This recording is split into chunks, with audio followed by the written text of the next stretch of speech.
Hi friends, welcome back to our channel Rakshu's tips. இந்த video பார்த்துட்ருக்கிற எல்லாருக்கும் ரொம்ப ரொம்ப நன்றி.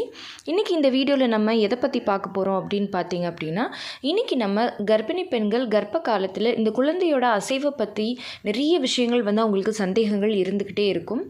ஸோ இன்றைக்கி நம்ம பார்க்க போகிறதும் அதை பற்றி தான். அதாவது பார்த்திங்கன்னா, நிறைய பேருக்கு எனக்கு இன்னும் மூமெண்ட்டே வரல, எனக்கு மூமெண்ட் இவ்வளோ மந்த்ஸ் ஆச்சு, இன்னும் மூமெண்ட்டே எனக்கு தெரியல அப்படின்னு சொல்லிட்டு கேட்பாங்க. இன்னும் சில பேர் எனக்கு மூமெண்ட் ரொம்ப அதிகமாக இருக்குது, இதனால எனக்கு ஏதாவது ஆபத்தா, குழந்தைக்கு ஏதாவது ஆபத்தா, இதனால ஏதாவது பிரச்சனையா அப்படின்னு சொல்லி கேட்பாங்க. அப்புறம் ஒரே சைடில் மட்டும்தான் எனக்கு மூமெண்ட் தெரியுது, இது எதுவும் தவறான விஷயமா அப்படின்னு சொல்லிட்டு நிறைய பேர் கேட்பாங்க. இப்படி மூமெண்ட்ஸில் நிறைய சந்தேகங்கள் அவங்களுக்கு இருந்துக்கிட்டே இருக்கும். ஸோ இன்றைக்கி நம்ம இந்த வீடியோவில் அது எல்லாத்தையும் தான் ஒன் பை ஒன்னாக கிளியர் பண்ண போகிறோம். ஸோ அதில் ஃபஸ்ட்டு விஷயம் என்ன அப்படின்னு பார்த்தீங்கன்னா, நான் சொன்ன மாதிரி குழந்தையோட அசைவு மூமெண்ட் அப்படிங்கிறது எப்போ ஸ்டார்ட் ஆகும் அப்படின்னு பார்த்தீங்க அப்படின்னா, 4 முடிஞ்சு 5வது மாதத்துலேருந்து தான் நிறைய பேருக்கு மூமெண்ட்டே தெரிய ஆரம்பிக்கும். இன்னும் சில பேருக்கு 6 மாதத்தில் தான் தெரிய ஆரம்பிக்கும்.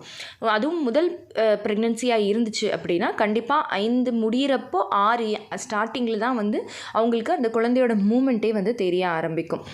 எனக்கெல்லாம் பார்த்திங்க அப்படின்னா அந்த மூமெண்ட் ரொம்ப லேட்டாக தான் தெரிஞ்சிச்சு. இதில் நிறைய விஷயங்கள் இருக்குது. என்ன அப்படின்னு பார்த்தீங்க அப்படின்னா, உங்களோட ஸ்டொமக்கோட சைஸு, அதே மாதிரி உங்கள் அந்த தோல் சொல்லுவாங்க, சில பேருக்கு ரொம்ப தடிமனான தோலாக இருக்கும். ஸோ குழந்தையோட அந்த சின்ன சின்ன மூமெண்ட் ஸ்டார்டிங்கில் தெரியாது, ஆனால் உள்ளே குழந்தை ஆக்டிவாக தான் இருப்பாங்க. ஸோ இப்படி நிறைய விஷயங்கள் இருக்குது. அப்படிங்கிறப்போ நம்ம குழந்தை மூமெண்ட்டு தெரியாததுனால ஆரோக்கியமாக இல்லையோ அப்படின்னு நினைக்கக்கூடாது. அதுக்கப்புறமா பார்த்தீங்கன்னா, ஒருவேளை உங்களுக்கு செகண்ட் ப்ரெக்னென்சியாக இருந்துச்சு அப்படின்னா ரொம்ப சீக்கிரமாகவே தெரிஞ்சிடும். ஒரு 4 மந்த்ஸ்லேயே உங்களுக்கு மூமெண்ட் தெரியறதுக்கு நிறைய வாய்ப்புகள் இருக்குது. அதுக்கப்புறமா பார்த்தீங்கன்னா, குழந்தையோட மூமெண்ட் ரொம்ப அதிகமாக இருக்குது, இதனால எதுவும் பிரச்சனையா அப்படின்னு சொல்லி கேட்குறீங்க. குழந்தையோட மூமெண்ட் பார்த்தீங்கன்னா அதிகமாக இருந்துச்சு அப்படின்னா அதனால பிரச்சனை அப்படிங்கிறது ஒன்றுமே கிடையாது. உங்கள் குழந்தை ரொம்ப ஆக்டிவாக இருக்காங்க அப்படின்னு நீங்கள் சந்தோஷப்பட்டுக்கணும். ஆனால் சில நேரங்களில் பார்த்தீங்கன்னா, கொஞ்சம் இந்த கெஸ்டேஷனல் டயபெட்டிஸ் ப்ராப்ளம்னால பாதிக்கப்பட்ட அம்மாக்களுக்கு பார்த்தீங்கன்னா அந்த மூமெண்ட் கொஞ்சம் அதிகமாக இருக்கும் அப்படின்னு சொல்லி நான் கேள்விப்பட்டிருக்கேன். ஸோ அந்த மாதிரி இருக்கிறவங்க மட்டும் கொஞ்சம் என்ன அப்படிங்கிறத பார்த்து டாக்டர் கேட்டு நீங்கள் கிளியர் பண்ணிக்கலாம். மற்றபடி பார்த்திங்கன்னா, குழந்தையோட மூமெண்ட் அதிகமாக இருக்குங்கிறதுனால அது பிரச்சனை அப்படிங்கிறது நம்ம சொல்ல முடியாது.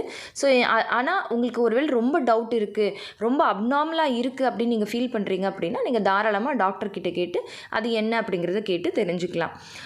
அதுக்கப்புறமா பார்த்திங்கன்னா, சில நேரங்களில் குழந்தையோட மூமெண்ட் அதுவும் முக்கியமாக சாப்பிட்டதுக்கப்புறமா ஆஃப்டர் மீல்ஸ், அதே மாதிரி தூங்குகிற நேரத்தில் ரொம்ப அதிகமாக மூமெண்ட் தெரியும்.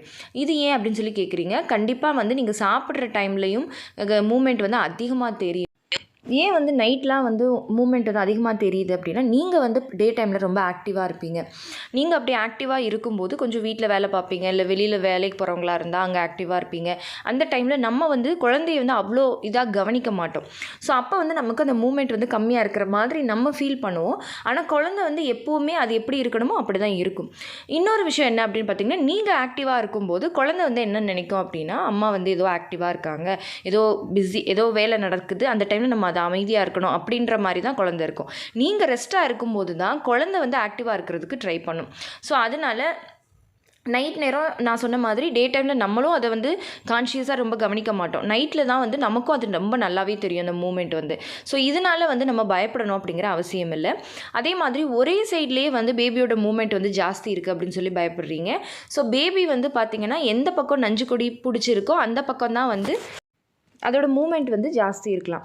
ஆனால் பார்த்திங்கன்னா, சில நேரங்களில் குழந்தை தலை இடிக்குதா இல்லை அதோட பட்டெக்ஸ் இடிக்குதான்னு தெரியாது. ஏன்னா குழந்தை காலை மடக்கி தான் அந்த பட்டெக்ஸ் தான் இருக்கும். நம்ம நினைப்போம் காலை வச்சு உதைக்குதுன்னு, காலை வச்சு உதைக்காது.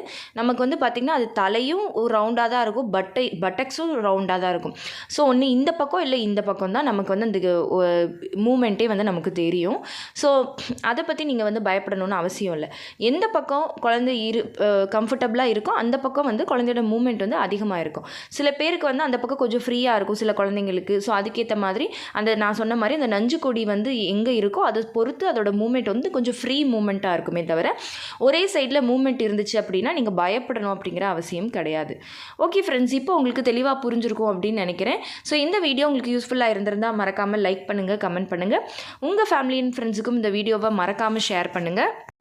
அண்ட் நம்ம ரக்ஷூஸ் டிப்ஸ் சேனலை இது வரைக்கும் சப்ஸ்கிரைப் பண்ணாமையே பார்த்துட்ருக்கீங்க அப்படின்னா மறக்காமல் சப்ஸ்கிரைப் பண்ணிக்கோங்க. பக்கத்தில் இருக்கிற பெல் ஐக்கானையும் சேர்த்து கிளிக் பண்ணி ஆல் கொடுத்து வச்சுருங்க.